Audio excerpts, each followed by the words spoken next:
dengan NIM A2G1-23326.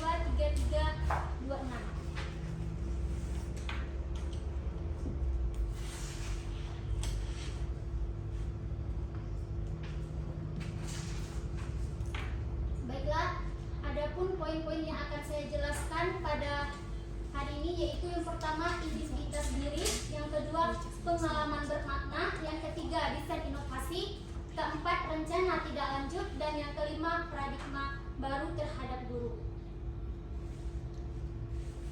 Yang pertama, saya akan menjelaskan identitas diri. Visi untuk pendidikan Indonesia.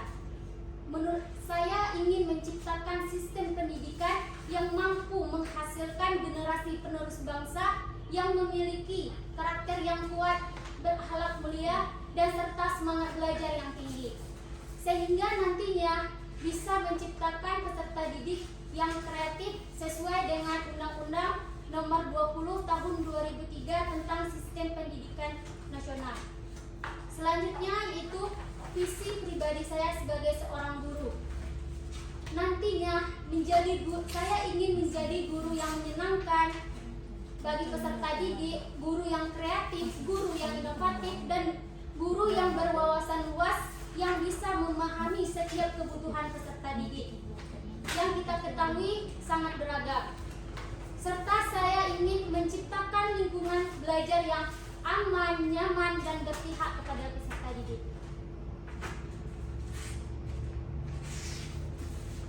Selanjutnya yaitu rencana tindak lanjut mencapai visi saya. Yang pertama, pengembangan diri. Di sini saya akan terus mengembangkan diri saya seperti yang telah saya lakukan sekarang ini, yaitu mengikuti PPG Prajabatan. Untuk ini membuktikan bahwa saya siap untuk mengembangkan diri saya sebagai seorang guru yang profesional. Yang kedua yaitu menjadi guru yang kreatif dan inovatif. Yang ketiga yaitu menjalin komunikasi dan kolaborasi yang baik dengan guru, dengan orang tua murid, dan dengan peserta didik itu sendiri. Selanjutnya yaitu beradaptasi. Saya akan terus beradaptasi dengan lingkungan, dengan perubahan zaman, yang mana sistem pendidikan di Indonesia sekarang yaitu telah berbasis teknologi. Dan yang terakhir yaitu mengevaluasi diri. Saya akan terus mengevaluasi diri saya, apa kekurangan saya dan apa yang harus saya perbaiki ke depannya. Selanjutnya mata kuliah yang saya pilih.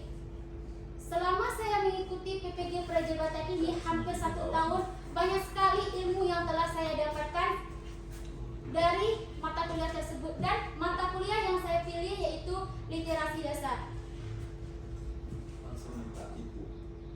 Selanjutnya yaitu selama mengikuti perkuliahan ini saya telah melakukan refleksi terhadap semua mata kuliah yang saya pelajari. Banyak sekali ilmu dan pengalaman yang telah saya peroleh dari mata kuliah tersebut, baik secara teori maupun secara praktik.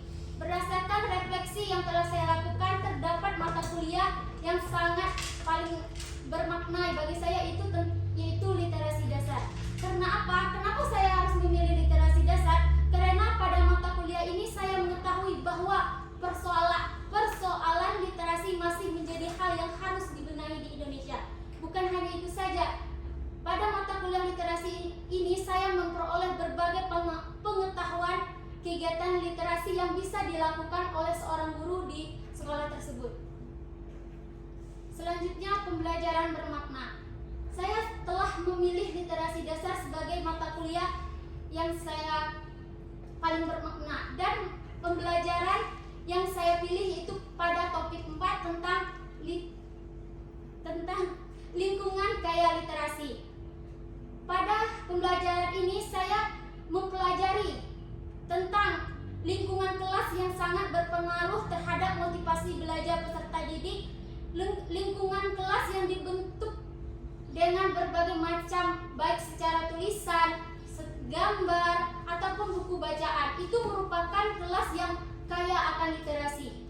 Bukan hanya itu saja, kita bisa menerapkan kegiatan membaca 15 menit sebelum pembelajaran dengan membaca buku non pelajaran, kunjungan ke perpustakaan, dan masih banyak lagi kegiatan-kegiatan yang mampu kita terapkan di sekolah mengenai kegiatan literasi. Selanjutnya, desain inovasi. Desain inovasi saya mengangkat tema dengan menciptakan lingkungan kaya literasi untuk lingkungan yang kurang literasi. Selanjutnya itu desain inovasi. Dari masalah yang telah saya temukan yaitu kurangnya kegiatan yang mendukung lingkungan literasi di SD tempat saya PPL. Saat melakukan absensi masih menggunakan absensi secara manual dan belum melaksanakan kegiatan 15 menit sebelum pembelajaran. Tujuan dari masalah yang saya temukan itu untuk meningkatkan keterampilan peserta didik dengan menggunakan absensi mandiri dan melaksanakan program membaca 15 menit.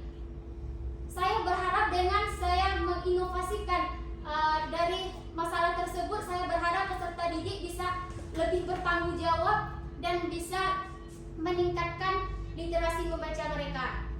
Ini yang sudah saya siapkan contoh dari absensi manual, yaitu seperti ini, dan absensi yang telah saya inovasi yaitu seperti ini, dengan saya menyebutnya absensi mandiri. Kenapa saya menyebutkan ini dengan absensi mandiri? Karena absensi ini akan dilakukan oleh peserta didik, karena absensi ini akan ditempelkan di dinding di kelas, dan absensi ini terdapat ada nama peserta didik dan juga ada angka nomor absen peserta didik. Nah, di sini otomatis peserta didik akan meningkatkan literasi. Kenapa? Karena mereka akan membaca terlebih dahulu mana nama-nama mereka dan memasukkannya ke tempat nomor absen mereka, dan mereka juga akan mengenal angka. Selanjutnya yaitu jurnal membaca. Jurnal membaca ini saya membuat semenarik mungkin, dan kegunaannya yaitu untuk melihat dan memantau peserta didik dalam membaca, baik itu ketika mereka ada kunjungan di perpustakaan ataupun di rumah. Nah, jurnal membaca ini terdapat ada namanya, ada kelas, judul buku apa yang mereka baca, yang selanjutnya itu penulis, siapa penulis buku yang mereka baca.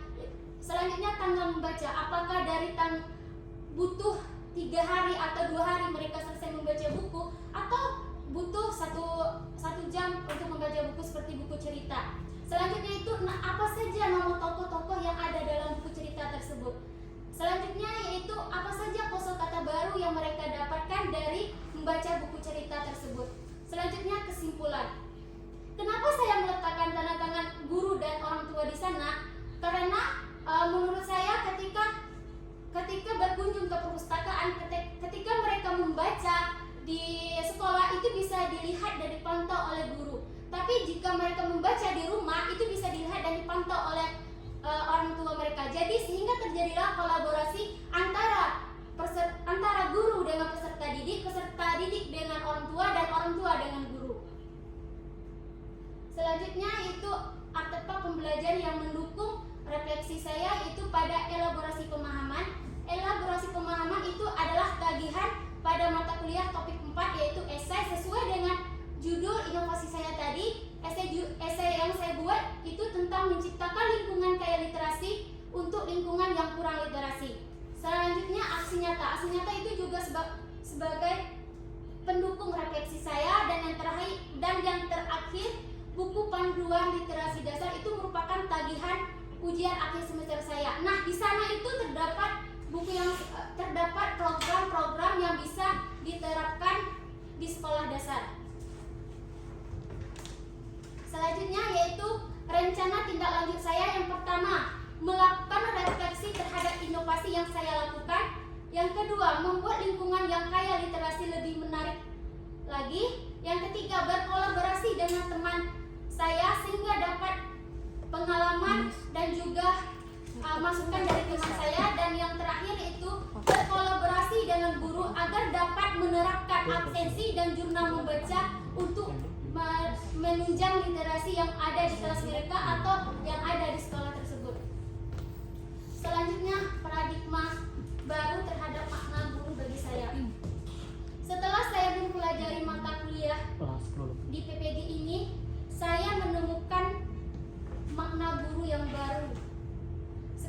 Saya menemukan makna guru yang baru bukan hanya sekedar memberi materi saja, tetapi makna guru tahun ini. Yang pertama yaitu guru adalah pembelajaran sepanjang hayat yang harus selalu mengupgrade pengetahuan serta keterampilannya sesuai dengan tuntutan zaman, sehingga dapat memberikan ilmu pengetahuan yang sesuai dengan lingkungan belajar peserta didik tersebut dan menjadikan pembelajaran lebih bermakna dan menyenangkan bagi peserta didik. Yang kedua yaitu peran guru tidak hanya sebatas memberikan materi pembelajaran saja, namun seorang guru merupakan fasilitator bagi peserta didik yang membantu, membimbing, mendidik dan menuntun peserta didik untuk mengembangkan potensi yang dimilikinya sesuai dengan kondisi alam dan kondisi zaman peserta didik sekarang ini. Mungkin itulah paparan dari hasil presentasi seminar saya, Ibu.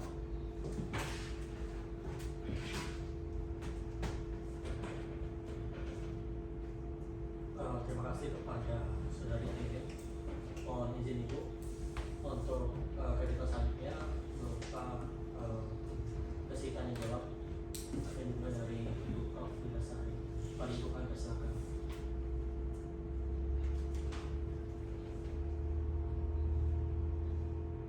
Assalamualaikum warahmatullahi wabarakatuh.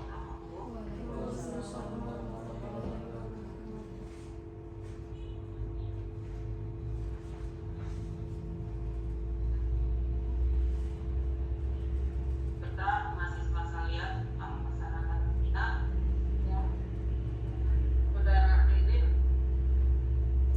tadi saudara sudah menyampaikan ya, identifikasi diri, desain pembelajaran, hasil refleksi saudara, dan juga makna guru serta rencana tindak lanjut yang kita lakukan, ya.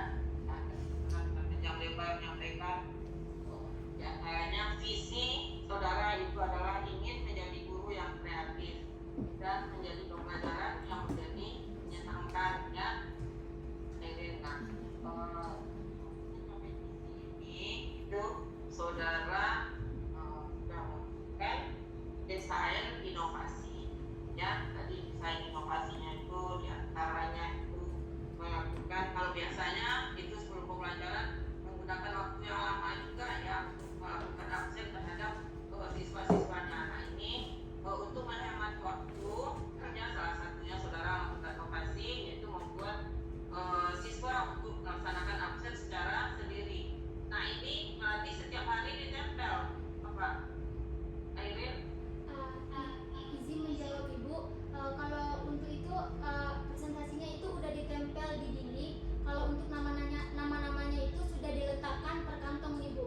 Nah, kalau untuk yang warna pink itu untuk perempuan dan yang warna laki-laki itu warna biru. Jadi nanti ketika peserta didik sampai, mereka akan mencari namanya dan meletakkan angka tersebut ke kantong sesuai dengan nomor absen mereka, Ibu.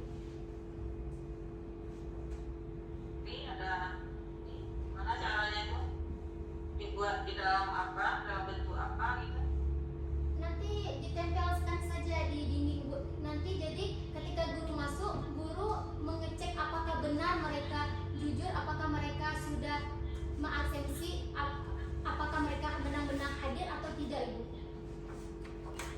Apa ini? Ini berupa apa itu? Ada kantong merah, ada apa ini? Yang bintang-bintang itu apa? Kertas atau berupa apa? Hanya naruh setiap hari naruh itu. Tidak, iya Ibu, itu emang diletakkan khusus di dinding, Ibu, sebagai absensi, Bu. Nanti ketika sudah selesai pembelajaran, nanti mereka akan meletakkan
berarti kemarin waktu pelaksanaannya terkait itu ada. Tidak diselesaikan itu saja Ibu. Itu juga terkait dengan keberagaman yang ada, agama yang ada di Indonesia Ibu. Kebetulan di kelas saya itu terdapat ada yang Islam. Ya belum kelihatan di situ di modul ajar saudara itu harus dilengkapi ya sesuai dengan jam pembelajarannya. Jadi itu harus sesuai jam pembelajarannya, kemudian dalam pembelajarannya, kemudian juga keevaluasinya. Nah itu belum ya. Nah mungkin itu sesuai dengan rencana tindak lanjut saudara itu harus yang memperbaiki ya dari keempat rencana tindak lanjut saudara itu. Nah itu arahnya kan ke guru semua itu.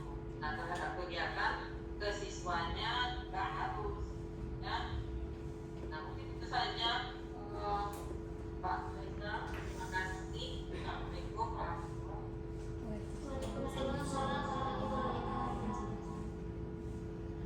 Terima kasih kepada Profesor Reza. Selanjutnya kami misalkan kepada Ibu Dwiniati untuk menyampaikan pertanyaan ataupun saran terkait hasil presentasi dari saudari Ibu. Pak Ibu, Terima kasih kesempatan yang diberikan kepada Ibu Airin. Selamat ya, sudah sampai di fase seminar ini. Dari pemaparan Ibu tadi dan Prof. Hilda tadi sudah memberikan masukan mengenai modul ajar tadi, literasinya dihubungkan dengan pembelajaran PKN ya. Mudah-mudahan nanti kita perbaiki bersama. Kemudian tadi Bu mengatakan tentang pengembangan diri. PPG memang merupakan salah satu untuk pengembangan diri ya bagi seorang guru. Terus juga kalau menurut saya pengembangan diri itu tidak harus dari PPG, juga bisa menginovasi kawan lain, misalnya Diklat atau Bintek. Itu kan seminar-seminar yang ada yang berhubungan dengan profesi kita. Terus juga literasi 15 menit tadi bisa di ini lagi tentang jurnalnya. Saya terinovasi juga itu absen anak ya, jadi dia setiap hari harus membaca. Kemudian kalau dia hadir diambil namanya, ditaruh di sesuai nomor absen di kotaknya itu. Saya terinspirasi untuk itu. Itu kalau di kelas tinggi atau anak yang sudah bisa baca gitu ya. Berarti kalau belum kita harus mendampingi siapa namanya. Mungkin Ibu menjawab, ini kan kami buat untuk kelas 3. Jadi kalau untuk kelas rendah kami juga mau menaruh fotonya saja Bu. Jadi mereka lebih pemilihan nanti Bu. Jika mereka tidak bisa membaca, jadi fotonya aja kami letakkan Bu. Baik, itu untuk kitanya ya, jumlahnya untuk anak selain mereka bisa baca, mereka juga ini jadi semangat gitu ya, lihat fotonya, lihat namanya. Terus kalau yang membaca 15 menit belum tentu nih Ibu nanti ngajarnya di kelas 3. Siapa tahu untuk kedepannya gitu. Membaca 15 menit itu imbasnya untuk anak apa kalau dia belum bisa baca atau dia belum bisa nulis. Kadang kan kebutuhan belajar anak atau karakteristik anak ada yang dia bisanya cuma dengerin kayak gitu. 15 menitnya itu literasi mungkin tidak harus membaca, boleh nggak ya? Izin menjawab Bu, kalau menurut saya selain membacakan ada bentuk buku komik Ibu. Jadi mereka bisa melihat gambar Ibu. Kalau bagian yang visual Ibu. Jadi bisa melihat gambar Ibu. Nanti kita sebagai guru juga akan membimbing, kan kita sudah tahu kebutuhan peserta didik yang mana yang mahir, yang mana yang perlu bimbingan. Iya. Terus boleh nggak kalau dia nggak bisa, dia males, dia udah baca tuh, terus dia males nulis di jurnal saya baca apa. Kalau sekiranya diganti dengan dia melisankan atau menceritakan kembali apa yang sudah dia baca, nah itu gurunya yang nulis hari ini dia sudah bisa apa begitu kan, karena siswa juga kadang beda-beda nih kemauannya atau tingkat kemampuannya. Dan kalau kita kasih kebebasan, kamu sudah baca apa walaupun satu halaman, coba ceritakan kembali gitu kan, mungkin bisa memupuk rasa percaya diri dia. Terus juga tingkat penyampaian informasi secara